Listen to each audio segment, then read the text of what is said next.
Hi viewers, welcome to Andhra Prabha. నేను మీ Uma.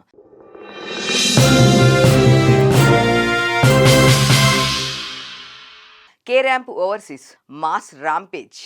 Young hero Kiran బవరన్ నటించిన లేటెస్ట్ మూవీ కే ర్యాంప్ దీపావళికి కానుకగా ఈ నెల 18న వరల్డ్ వైడ్ గా గ్రాండ్ రిలీజ్ అయింది. ఈ సినిమా ఓవర్సీస్ టాక్ చూస్తే అవుట్ అండ్ అవుట్ ఎంటర్టైనర్ గా కే ర్యాంప్ కిరణ్ బవరం కామెడీ టైమింగ్ అదిరిపోయింది. నిజానికి ఇది వన్ మ్యాన్ షోగా నిలిచింది.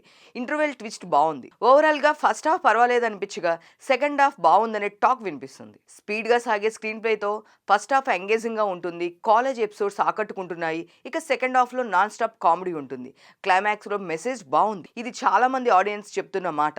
ఓవరాల్ గా డీసెంట్ ఎంటర్టైనర్ అన్నది ఆడియన్స్ ఇస్తున్న ఫీడ్బ్యాక్. ఇకపోతే కలెక్షన్స్ రిలీజ్ కి ముందు నుంచే మంచి హైప్ క్రియేట్ చేస్తున్న కే ర్యాంప్ సినిమా అడ్వాన్స్ బుకింగ్స్ లోనూ మంచి రికార్డ్ సాధించింది. స్పెషల్ గా అమెరికాలో ప్రీమియర్ షోలకి గట్టిగా డిమాండ్ ఏర్పడింది.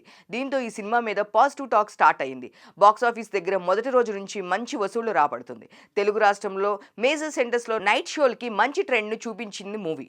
లిమిటెడ్ రిలీజ్ లో సీడెడ్ సైతం అదే జోరుని చూపించడం నిజంగా విశేషమనే చెప్పాలి. ఓవరాల్ గా ఓవర్సీస్ లో $100 మార్క్ ని దాటేసిన మూవీ అనొచ్చు. Deepavali holidays positive mouth talk సినిమాకు బూస్ట్ ఇస్తున్నాయి. కాంతారా చాప్టర్ 1 తెలుసు కదా, మిత్రమండలి, డ్యూడ్ వంటి మూవీస్ నుంచి గట్టిగా పోటీ ఉన్నప్పటికీ కిరణ్ అబ్బవరం తన సొంత మార్కెట్ కే ర్యాంప్ ను హిట్ ట్రాక్ లో నడిపిస్తున్నారు. ట్రేడ్ వర్గాల అంచనాల ప్రకారం వచ్చిన వీకెండ్ వరకు ఈ కే ర్యాంప్ సూపర్ హిట్ గా నిలిచే అవకాశాలు కనిపిస్తున్నాయి. ఈ మూవీ జేమ్స్ నాని దర్శకత్వం వహించగా హాస్య మూవీస్ రుద్రాంశ్ సెల్యులైట్ బ్యానర్స్ పై రాజేష్ దండా, బాలాజీ గుత్తా అలాగే శివాజీ బొమ్మక్ సంయుక్తంగా నిర్మించారు. ఇందులో కిరణ్ అబ్బవరం సరసన యుక్తా తరేజా హీరోయిన్ గా నటించింది. ఇక నరేష్, సాయి కుమార్, వెన్నెల కిషోర్ నటీనటులు కీలక పాత్రలు పోషించారు. అయితే గత ఏడాది దీపావళికి రిలీజ్ అయిన కా సినిమాతో మంచి వసూళ్లు రాబట్టిన కిరణ్ అబ్బవరం ఈ ఏడాది కూడా ఓ కే ర్యాంపుతో అదే రికార్డ్స్ ను తిరగరాస్తారని చెప్పాలి. మొత్తంగా ఈ సక్సెస్ తో కిరణ్ అబ్బవరం కెరీర్ మరింత స్ట్రాంగ్ కానుంది.